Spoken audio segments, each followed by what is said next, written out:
Those of you who have been here for a while, you all know that I usually like to bring props. Today, no props. We're going to do a little sketching. I have a number of papers here with typical window situations that we run into. I don't have a lot of, I'm sorry, Andrew. I don't have a lot of absolutes in my business, but I do have guidelines, things that I think people should do. If I sense that someone is really ignoring what I'm saying and what's going to occur is going to be a disaster, I'll walk away from the job. I don't want to do something that's going to have my name on it that is not going to be pleasing.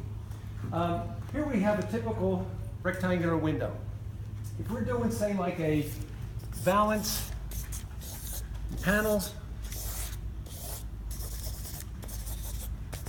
that's a nice treatment. However, in this sketch here, we've blocked out a lot of the window. And one of the reasons we have windows is to have visibility out and also to have a good light source. So in a situation like this, what I'll recommend is we take this cornice and we mount it higher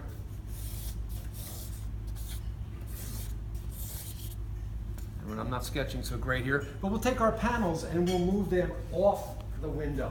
We'll try to use available wall space. I'd rather cover wall space than window. It does two things.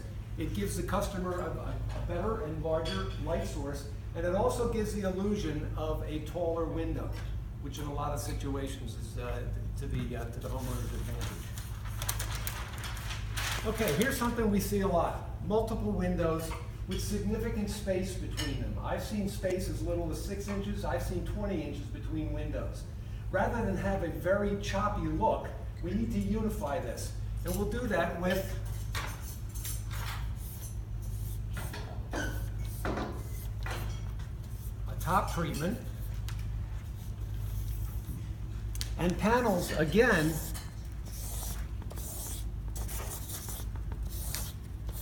that are on the wall, maximizing the available light source that we have. We've done this with double windows, triple windows, quads. Sometimes, and then you see like this, we have a wall of windows. Now, we certainly wouldn't put panels in front of, 6 to 8 feet between them. But if we have 16, 18 inches between these windows, we can give a unified look here. Here's something else that we see a lot, a corner window situation. Now again, the spacing between the corner and the window can vary. I've seen them as little as 2 inches between, which really constrict us. We don't want to be putting draperies down and covering a lot of that window. But by the same token, we can also have 12, 18 inches from the corner to the window on both sides. Here's a couple of ways that we can do something here.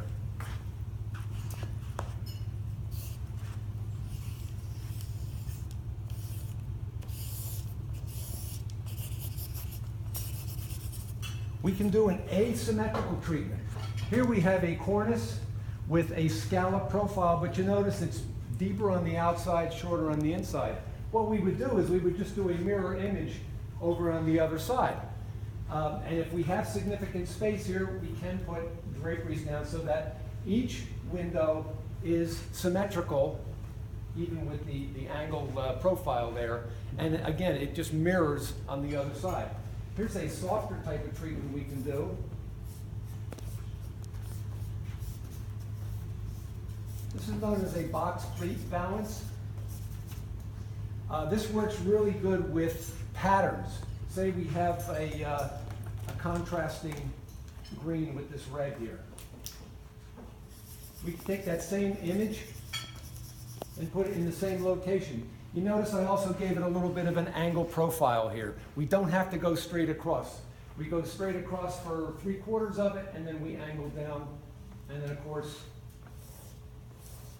we still have our panels coming down on the side there. All right, here's a larger version of this. We're seeing this all the time, especially in new construction today. In that family room where we have 16, 18-foot ceilings, we have stacked windows. I've seen many arrangements where there's actually 8 windows here. We have a center fireplace, we'll have windows that flank it, windows above that, and then on the adjacent walls we'll have that same thing with stacked windows, 8 windows. Some people do not want anything up here. They want to bring all of the focus in this room, because again, we're looking at a 16 to 18 foot ceiling, depending on what the builder put in on the first floor. 10 foot, Joe will attest to this, is becoming very common today. 10 foot ceilings first floor, 9 foot second floor. But 9 has sort of become the go-to anymore here, 9 foot and then even 9 foot on the second floor. Some people, again, as I said, don't want all the focus up top. And I'm going to show you illustrations of both. Some want us to put maybe a cornice or some kind of a valance or a decorative rod with panels on the lower end. But if they want that upper window to be decorated, here's a couple of things we can do.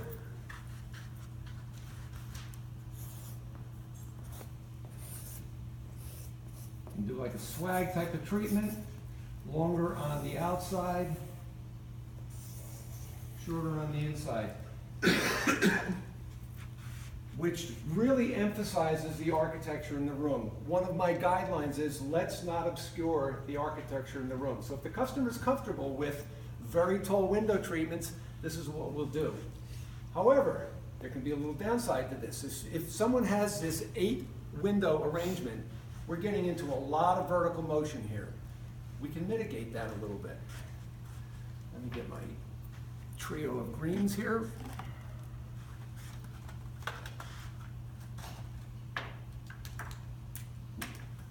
Okay, we're going to do a nice decorative rod here. And let me say this. When we're looking at something 14, 16, maybe 18 feet off the floor, we do not want to see the little 1-inch rod that you would pick up in a Bed Bath & Beyond. You're not going to see it up there. We have the availability to do a 3-inch diameter pole, which sounds big and massive down here, but when it's way up there, it's going to be in the correct scale and proportion of the window. We'll do long panels here, but we need to, and I realize you can hardly see that yellow there.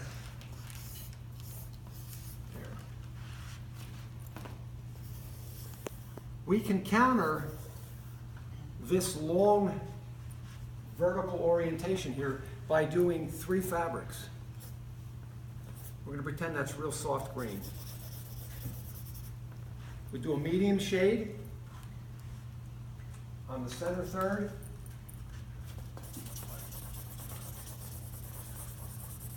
and a darker shade on the lower third. What that darker shade is doing there is it's giving us an anchor, and it's counteracting the long vertical orientation of this treatment here by making your eye go a little bit horizontal. 2 minutes, thank you, sir.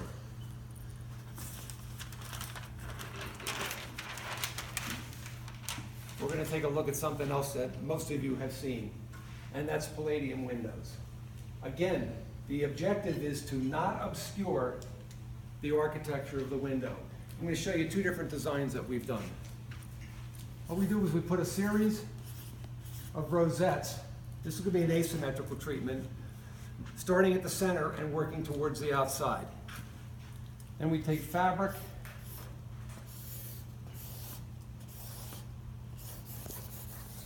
and we scoop it down.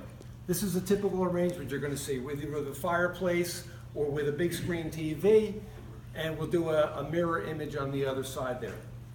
Now, if someone is not comfortable with asymmetrical,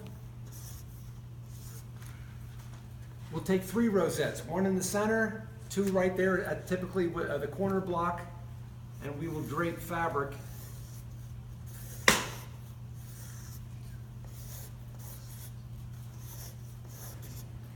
into the palladium. The palladium is almost completely revealed, so we haven't obscured it. I've actually seen other decorators come in and put a cornice over this. What's the point of having that palladium? Okay, you just made it into a rectangle.